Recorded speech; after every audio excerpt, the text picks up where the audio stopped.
La conferencia que vamos a desarrollar a lo largo de este tiempo es El universo religioso de los pueblos indígenas, desafíos para el anuncio del Evangelio en la Amazonía. Y vean que el río Amazonas es el más largo y más profundo y más ancho de todos los ríos de la Tierra. Tiene aproximadamente 7.762 kilómetros, 100 kilómetros más que el río Nilo, y la amplitud y en anchura del universo amazónico pues son aproximadamente 7,5 millones de kilómetros cuadrados entre los 8 países que forman parte del Tratado de Cooperación Amazónica. Hay algunas ideas que funcionan por el imaginario de la gente, yo creo que muchas veces equivocadas. Una de ellas es la de la homogeneidad. Cuando yo fui por primera vez a Iquitos, allá en el lejano 8 de febrero del año 1968, en un vuelo extraordinariamente hermoso, amplio y luminoso de aquella mañana de febrero, allí era todavía verano, sentí que había como una inmensidad indescriptible de un prado amplio y extenso que solamente estaba cruzado por unos ríos. Ese es el mundo amazónico. La mayor parte del mundo en que vivimos, para que se hagan una idea, la anchura del departamento de Loreto simplemente es de 360.868 kilómetros cuadrados, con una densidad de población muy estrecha porque apenas rebasamos el millón. Otra falacia que también con frecuencia tiene mucha gente es que piensa que esa extensión tan plena y tan verde y tan fastuosa quieren que es un espacio vacío. Así pensaron aquellos clásicos que por el río Napo llegaron a descubrir el río Amazonas, que pensaban encontrar allí la región de las especias reales.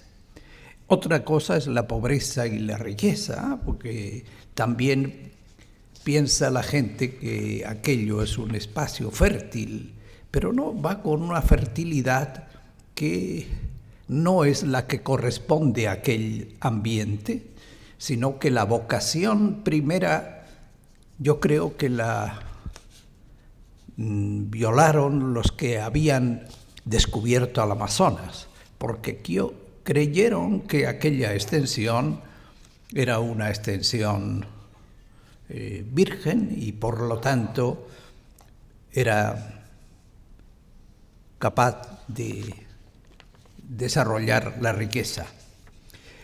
El pulmón del mundo es otra falacia que sabemos muy bien que el pulmón del mundo, que es también esto seguramente que lo piensan ustedes, pero es una falsa visión de lo que en el mundo no debiera existir, porque el mundo amazónico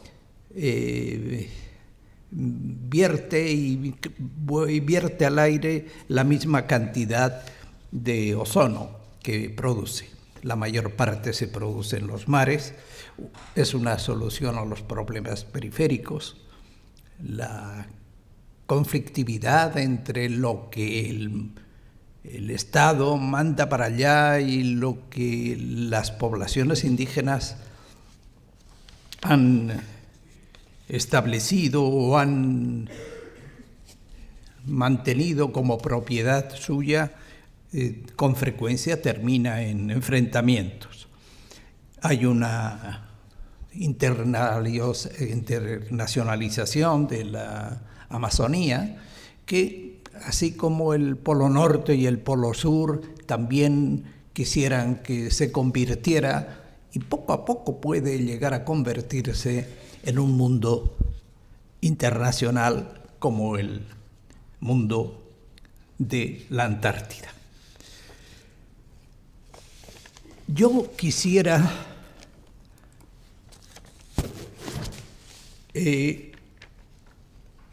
desarrollar un tema que seguramente a todos ustedes voy a tratar de hablar lo más claro y posible, fuera de absoluta inteligencia de ustedes. Este tema, este párrafo está tomado de lo que fue la segunda consulta ecuménica de pastoral indígena de América Latina. Y dice así: exigimos que se respete y promueva el derecho de los pueblos indígenas y afroamericanos y el de la mujer indígena y negra, doblemente explotadas, a vivir y expresar su historia y su lucha liberadora mediante su capacidad organizativa, su religión y cultura, perseguidas hasta hoy, y que denunciamos, procurando la puesta en práctica de una libertad religiosa real desde un diálogo ecuménico auténtico. Una mirada al panorama geopolítico del mundo nos muestra palmariamente que el discurso lineal de la razón ha perdido sentido, que Occidente comienza a debilitarse y que todas las violencias que ensangrientan el mapa han sido y son consecuencia de la terquedad grecorromana de pretender, antes y ahora, imponer su cosmovisión, su comprensión del tiempo lineal, sus agotadas utopías. La caída del telón de acero y la inmediata y genocida guerra de los Balcanes ha puesto al desnudo la inconsistencia de la globalización.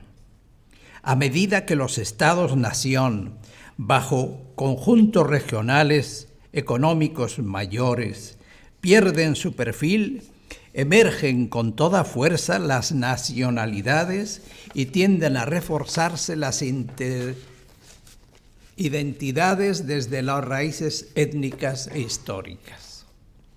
La lógica hegeliana, que orienta aún todas las propuestas de desarrollo de uno y otro signo, donde la producción es la clave fundamental de la interpretación de la historia y el paraíso final es el mismo bienestar material, aunque con distintas versiones, ha olvidado las dimensiones más profundas, trascendentales y simbólicas de los pueblos.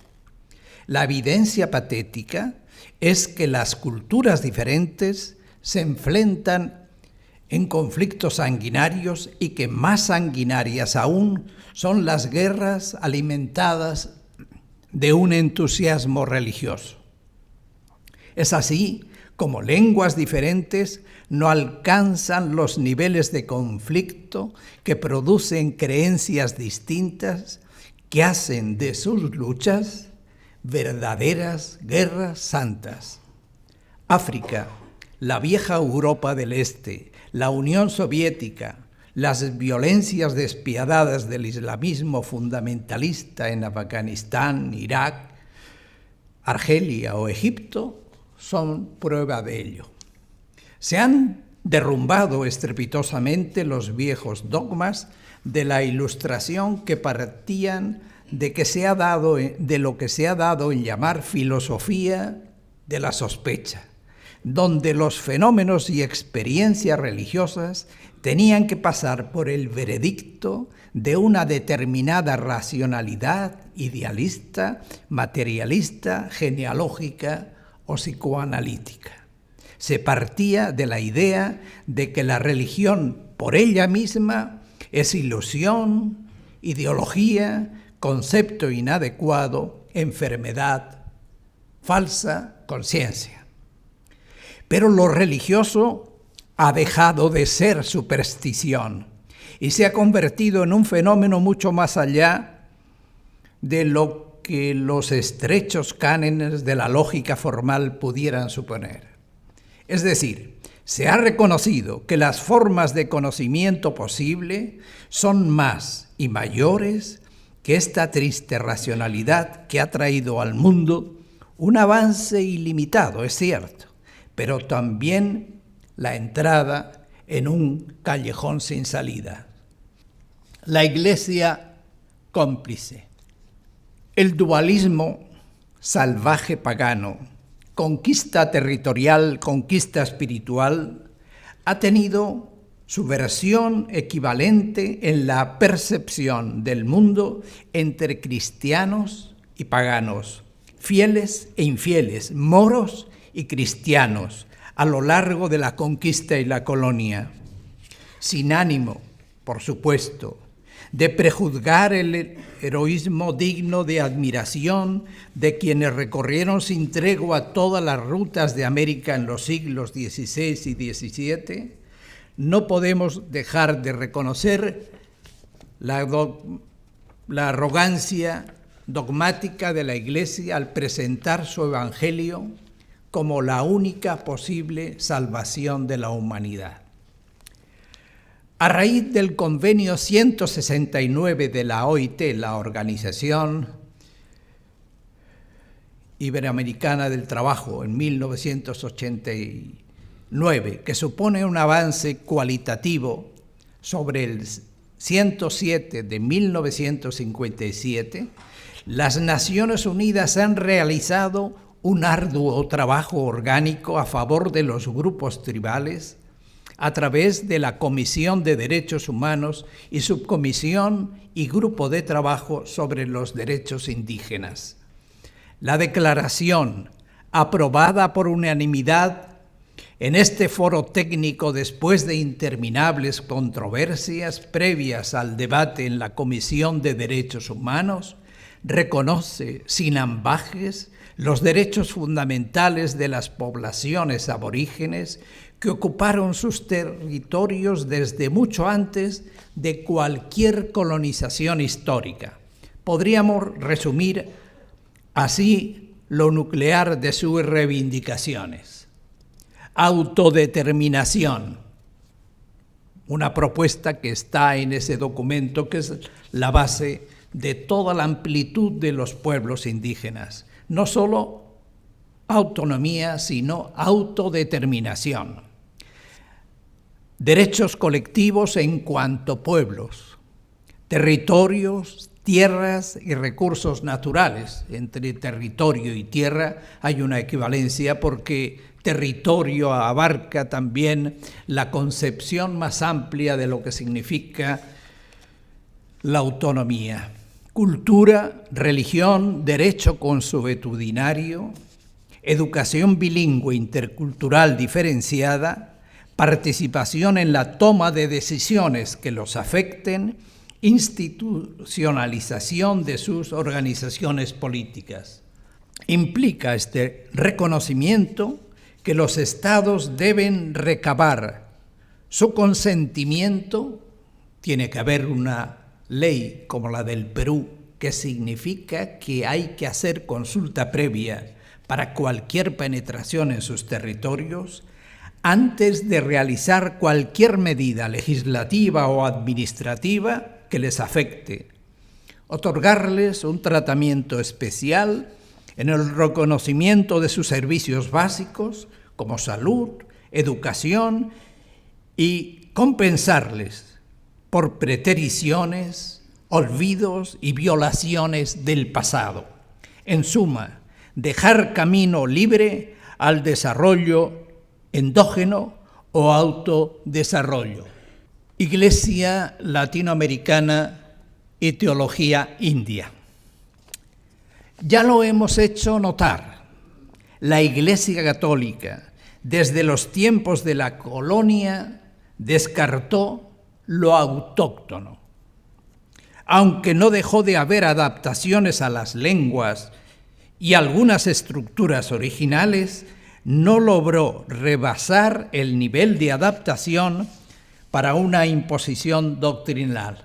Y era lógico, no había elementos de juicio para comprenderlo de otro modo. Imposible seguir un proyecto evangelizador que no fuera el colonial.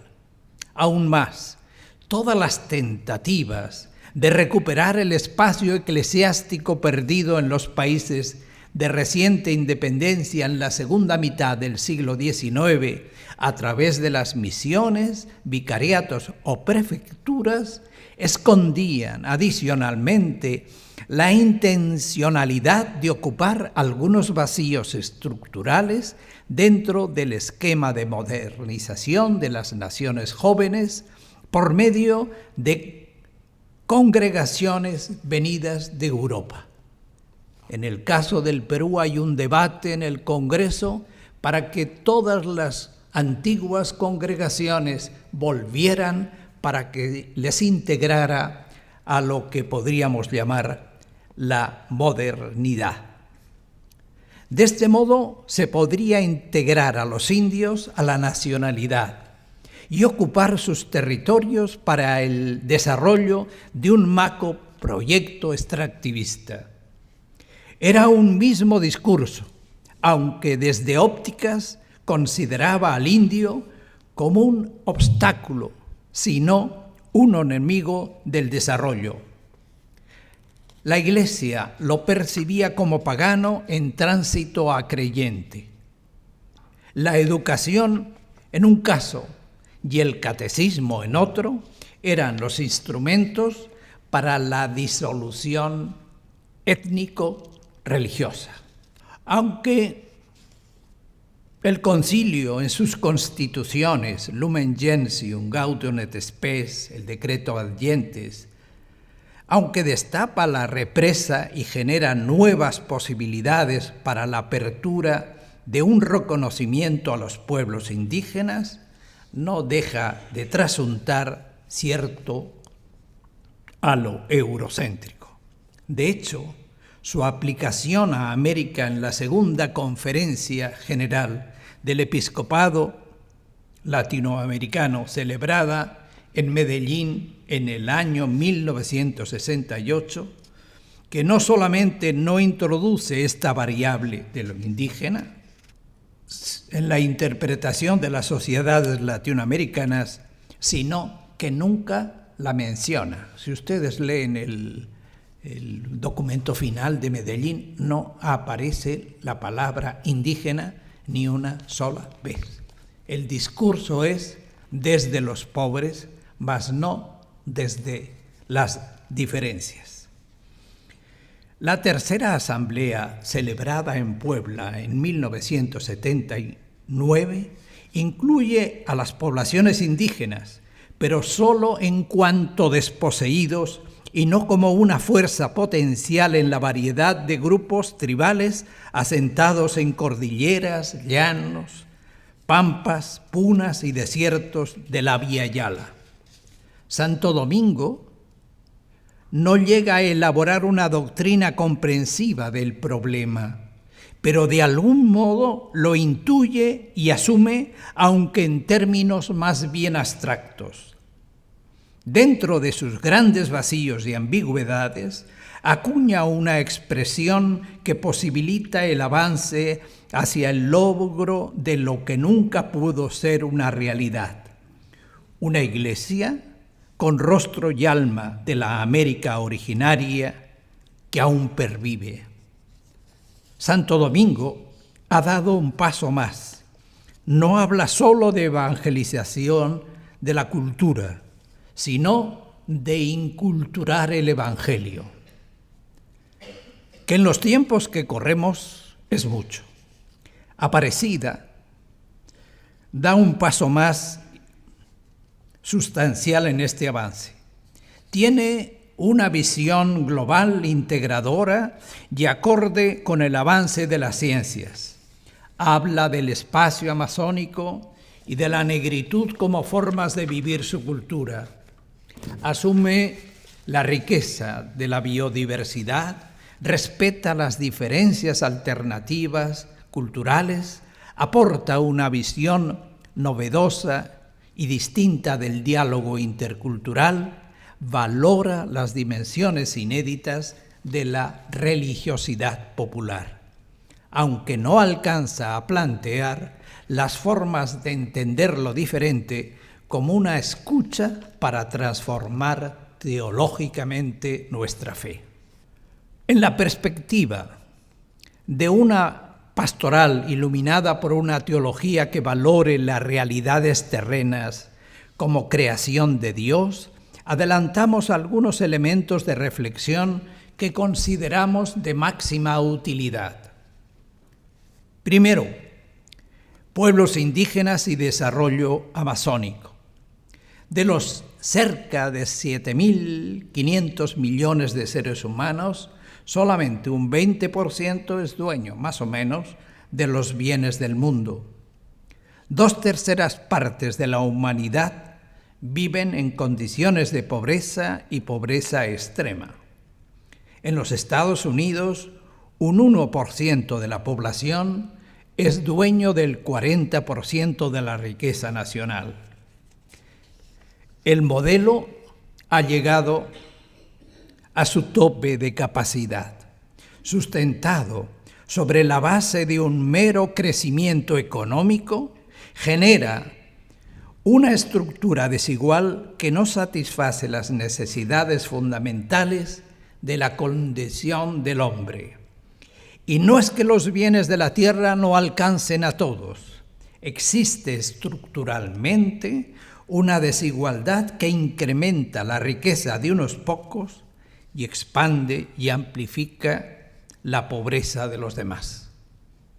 Se hace urgente crear una conciencia de desarrollo a escala humana que genere empleo, mantenga la equidad, respete las raíces de participación a las poblaciones y tenga futuro. Los pueblos indígenas han demostrado a lo largo de siglos de pervivencia en las áreas más altas de la riqueza genética que han sido capaces de asumir el mundo y el espacio que los rodea, haciendo uso razonable de él con actitud religiosa. Potenciar, respetar la integridad de estas culturas es un deber ineludible si se quiere salvar la humanidad. Toma sentido así aquella bienaventuranza. Felices los mansos, porque ellos poseerán la tierra.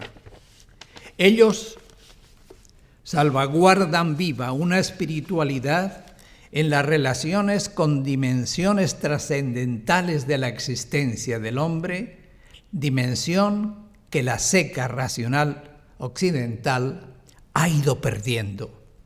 La savia indígena es inspiradora de modelos de desarrollo que enfrentan consistentemente la arrogancia de un sistema cuya ciencia ha sido avasalladora de la dignidad del hombre y destructora de su medio. 2. Culturas amazónicas y religión. En la relación de la Iglesia con los pueblos indígenas a lo largo de las últimas décadas, se ha dado un fenómeno singular. Desde una posición paternalista que consideraba a los indios como limitados o infantiles, ha evolucionado primero hacia posiciones indigenistas de defensa de su causa. A medida que las mismas organizaciones indígenas fueron asumiendo el liderazgo, la Iglesia misionera ha pasado a segundo plano, sintiendo en ocasiones una reacción de resentimiento por parte de las dirigencias por considerarlas proteccionistas. Los misioneros de esta generación fueron dejando posiciones tutelares, asumiendo comportamientos cada vez más políticos en el acompañamiento solidario a sus decisiones. Esta evolución se ha reflejado también en el nivel teológico pastoral. Se ha ido dando un encuentro profundo con su cosmovisión, un respeto admirativo a sus ritmos, incorporando a la liturgia elementos simbólicos de su tradición. Más tarde se ha aproximado respetuosamente a su religión, que forma parte consustancial de su identidad. No hay afectación ninguna que se haga a lo religioso que no tenga una transformación tremenda de otros elementos culturales. No es posible afectar la dimensión religiosa desde la catequesis sin herir las raíces culturales. Por eso, la apertura ecuménica a lo otro, a lo nuevo, se ha convertido en la base de una renovada espiritualidad del envío. La misión es entendida como un envío para el encuentro intercultural. El punto de partida es el asombro, y con el asombro la contemplación de lo que Dios hace desde siempre al interior de pueblos distintos. Pero asumir el mundo como Cristo asumió la realidad histórica de su tiempo, según la carta a los Filipenses, no significa santificarlo en olor de perfección. Requiere acompañamiento paciente, amor concreto y solidario, único método para que unos y otros vayamos convirtiéndonos ininterrumpidamente al Dios de la vida. Religión popular, recomposición de lo indio. Una veta para penetrar en el alma india de nuestros pueblos es la fe popular, piedad popular, que dicen otros, síntesis compleja de representaciones, significaciones y elementos de identidad étnica. Los contenidos teológicos de nuestra fe han sido recreados y reelaborados desde su núcleo ético-mítico. Si los estados no han reflejado los intereses y aspiraciones profundas de las distintas identidades, otro tanto ha sucedido con la Iglesia Católica, obstinada en un celoso anuncio doctrinal ortodoxo de la cultura dominante. Los contenidos catequéticos vertidos a través de representaciones plásticas y visuales, los símbolos, las devociones, han sido reinterpretadas desde su propia percepción y no asumidos como evidencia de su actitud de resistencia a la dominación. No en vano, han pasado casi 5 siglos. En los momentos de mayor crisis de la Iglesia en América, por carencia del clero, fueron las diversas formas de organización religiosa popular, como cofradías, hermandades, quienes mantuvieron la fe de Jesucristo en estas tierras. ¿Podría ser esta una pista para llegar a una iglesia que inculture no solamente entre los pueblos originarios, sino que asuma las estructuras mentales y valores dinámicos de las mayorías populares de origen mestizo? Planteamos algunas hipótesis que, a nuestro modo de ver, han de estar incluidas en los textos que a partir de ahora se vayan elaborando. Veamos. La teología de la creación y de la vida es, dentro de ello, una alternativa que contribuirá a desarrollar una espiritualidad medioambiental profunda que respete la unidad del cosmos, las diversidades biológicas fruto de la evolución creadora y al hombre como expresión máxima de la conciencia cósmica. las orientaciones de la teología en los últimos años ven a la creación como espacio relevante y ven la pobreza como la máxima degradación ecológica, origen y consecuencia de todos los deterioros ambientales y sociales. Desde la carta del jefe Seattle hasta las cosmogonías míticas de los indígenas amaracaeri de la Amazonía, desde los rituales vivos de la Pachamama en los Andes hasta las celebraciones del Guillatú en Chile de los mapuches, desbordan todos un sentido trascendental, una conmovedora actitud de sagrado respeto a los recursos de la tierra. Madre es el suelo fértil, fecundado por el aire y el sol. Madre tienen los árboles, las flores y las cochas, lagos allí. El duende Chullachaqui es un ser mítico guardián de los bosques. Sobre el cielo de las noches de la selva vuela el espíritu del bien. La Supai Chakra es infértil por su condición de habitáculo del maligno, etc. Por eso no hay que ver las religiones indígenas como paganas, como un adversario a quien hay que convertir a nuestra forma de vivir la fe.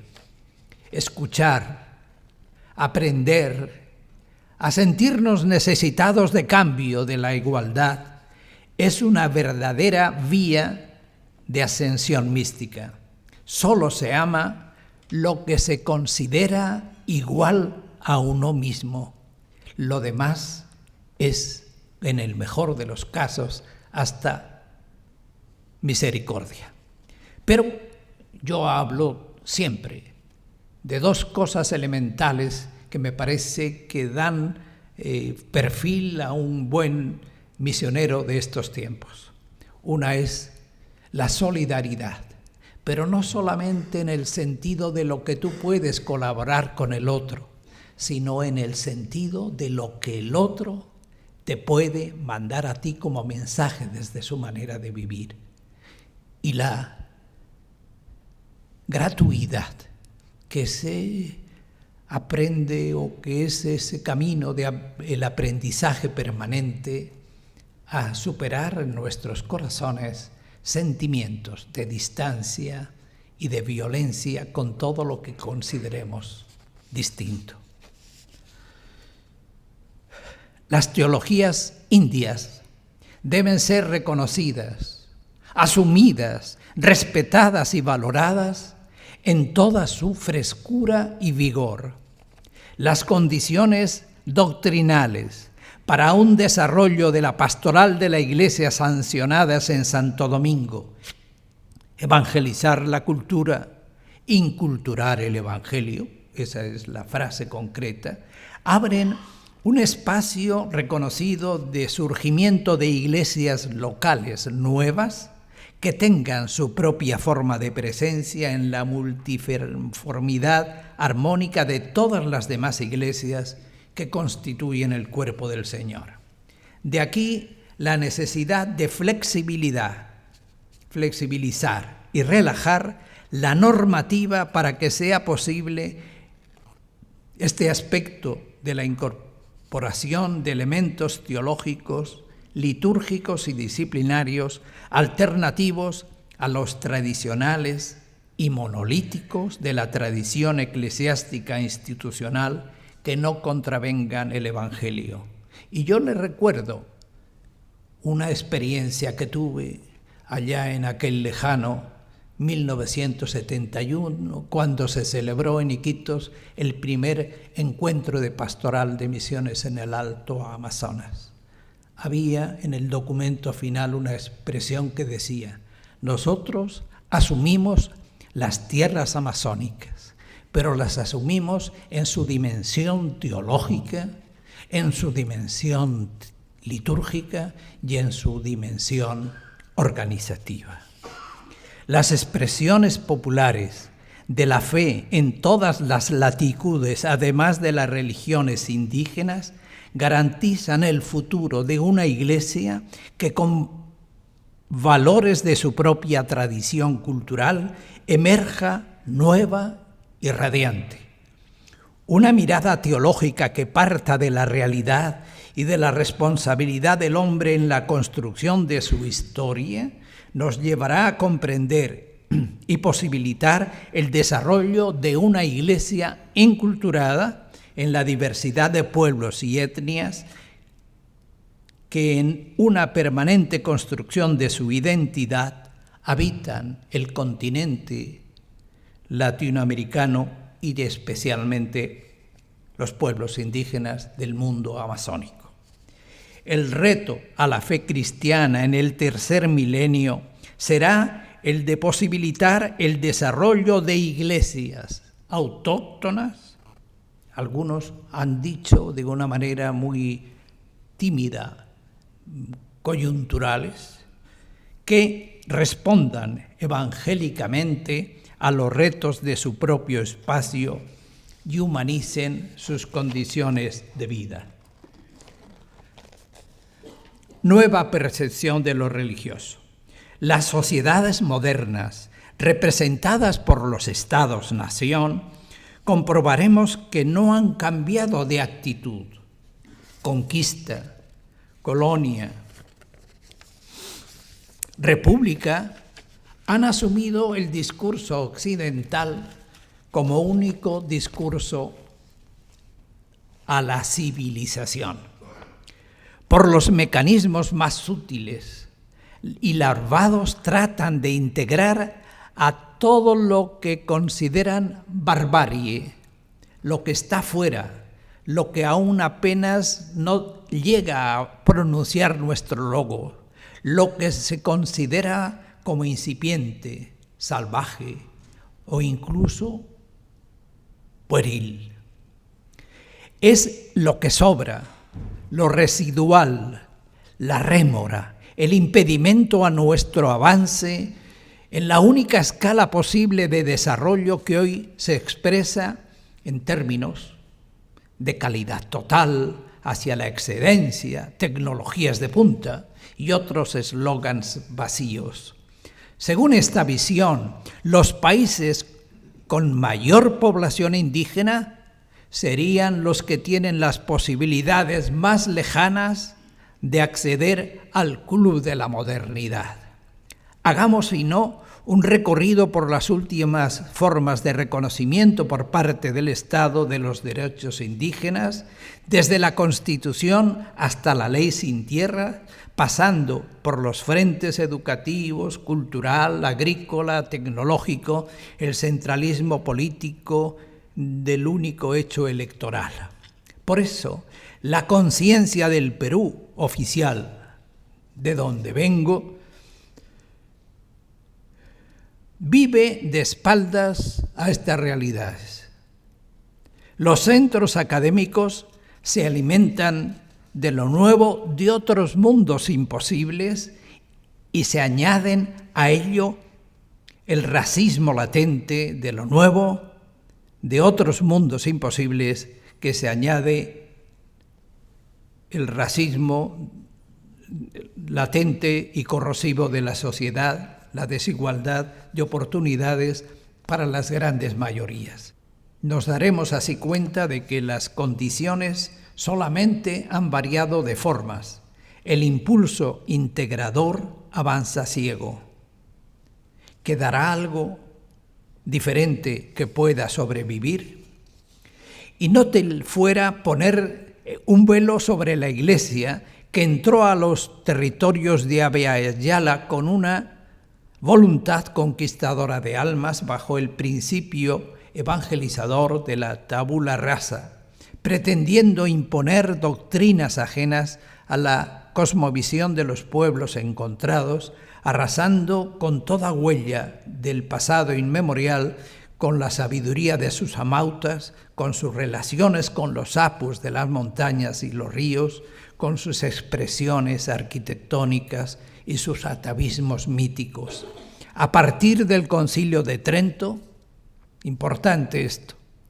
Se reconoció oficialmente que los pueblos originarios de islas y tierra firme habían sido oficialmente evangelizados y eran pleno iure ciudadanos y vasallos del rey de las Españas y del Papa.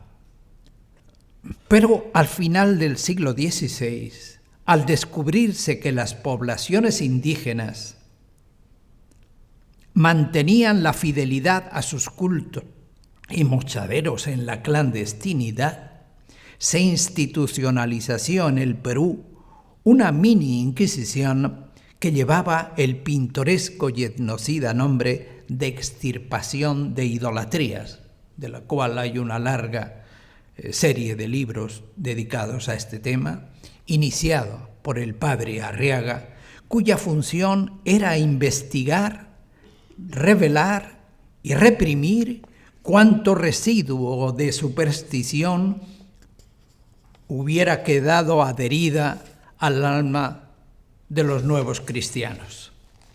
Siglos más tarde, entre 1899 y 1900, el presidente Nicolás de Piérola y el Papa León XIII nos muestran el trasfondo y la esencia de la misma concepción.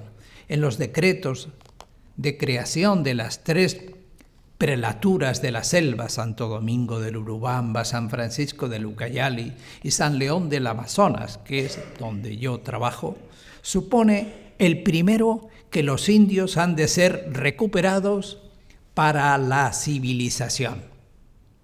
Y el segundo, León XIII, que se hace necesario que salgan de su angustiosa condición de poseídos del demonio y paganos y se les introduzca a la verdadera y única fe de Jesucristo.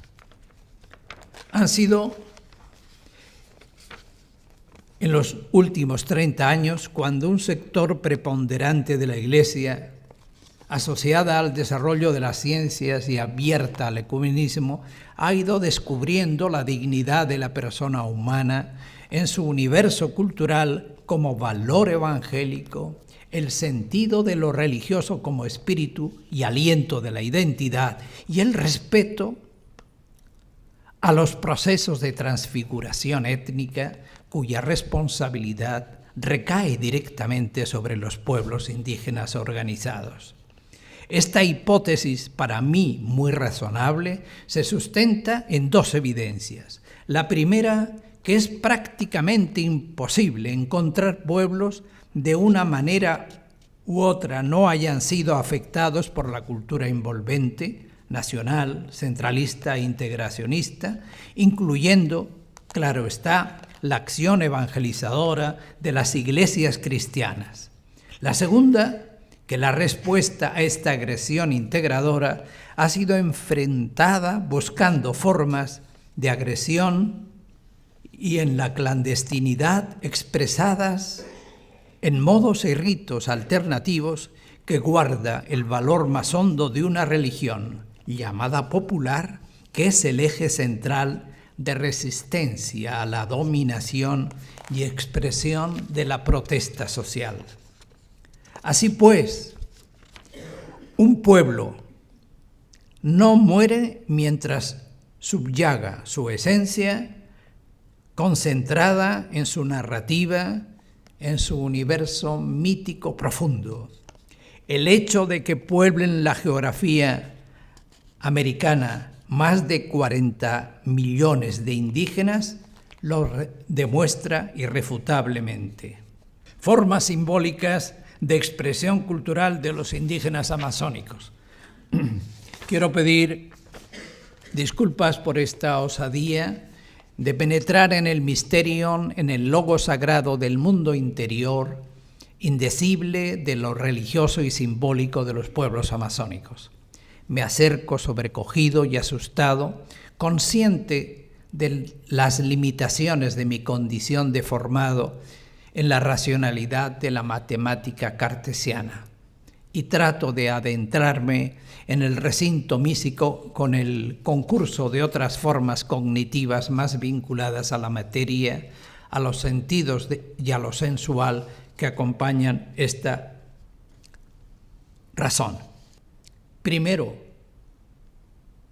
comunión cósmica, el agua, los ríos y las cochas tienen madre que viene a ser un espíritu protector que anima las corrientes y los remolinos. Se llama en quechua Yacumama y en cocama Puragua. Pueden tener dos sentidos. En la boa acuática o el espíritu guardián de las aguas, que es una boa negra gigantesca que tiene poderes sobrenaturales. Los Yacuruna, los Yacumamas, en fin, todo lo que significa los seres duendes que van siendo creados por esa experiencia mística profunda. El monte, las plantas también tienen madre.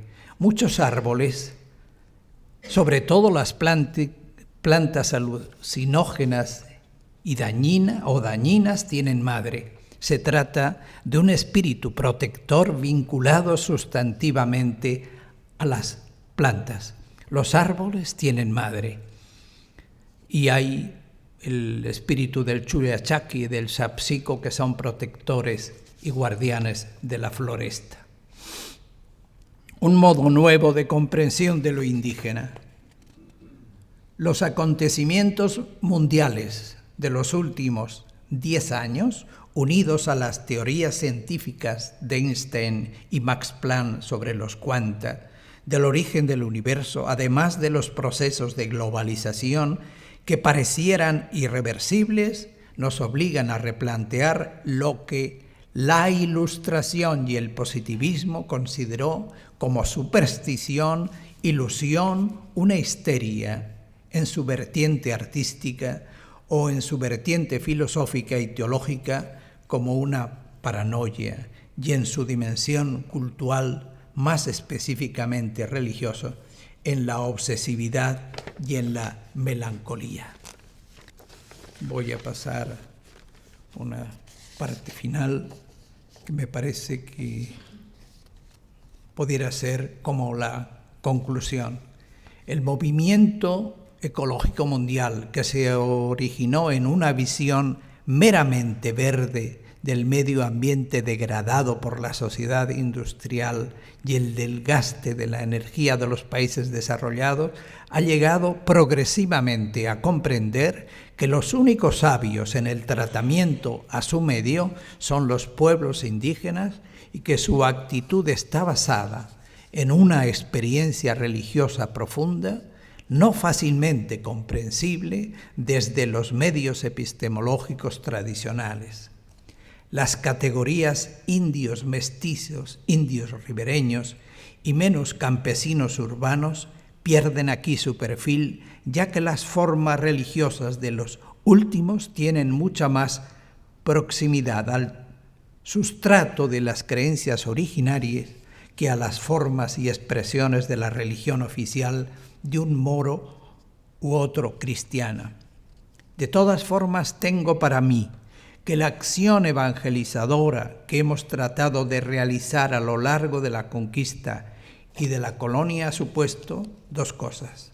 Por una parte, el discurso de la ideología que se ha impuesto supone un discurso alternativo separado del discurso propio de aproximación a la realidad. Y pero por otra, siento que la relación primaria, por una parte de resistencia y por otra de sometimiento pasivo, han producido históricamente una secularización profunda, ajena a las formas mágicas que han recibido de la herencia de los ancestros. Lo más que puede sobrevivir es, en cierto modo, el folclorismo sin alma, bueno para el desarrollo turístico. Y finalmente, la lucha por el respeto a todas las diversidades del Perú múltiple y diverso en sus ecosistemas, en sus climas, en su diversidad biológica, en su plurilingüismo y en su pluriculturalidad, que reconocen formalmente muchas constituciones de Latinoamérica, debe constituir una razón fundamental para la lucha, asociándose con otros sectores de la sociedad para que los nuevos modelos de Estado sean reflejos cabales de este modo universo que Dios ha puesto en nuestras manos. El problema indígena es una parte, tal vez la más sensible, de la herida del planeta. Si de algo ha servido la globalización, es para hacernos comprender que todo lo que sucede en cada lugar, en cada espacio, en cada pueblo, en cada ser humano, es incluso físicamente parte de nuestra propia vida. Y cierro con un párrafo de Vandana Shiva. La solución está en las formas de pensamiento, percepción y acción que producen y mantienen la vida. De la misma manera que la recuperación ecológica comienza en los centros de diversidad natural, que son las reservas genéticas del mundo, así las mujeres del tercer mundo, las comunidades tribales, los campesinos que han sido dejados de lado por el proceso de moldes de desarrollo, actualmente son las reservas genéticas intelectuales de las categorías ecológicas del pensamiento y de la acción. Los más amenazados, los marginados, son los portadores de la mayor esperanza para la supervivencia, porque cuentan con dos tipos de conocimiento inaccesibles para los grupos dominantes y privilegiados. En primer lugar, saben lo que significa ser víctimas del progreso, porque soportan el peso y la carga de éste. Y en segundo lugar, porque tienen el pensamiento holístico y ecológico de lo que significa producir y proteger la vida. Gracias.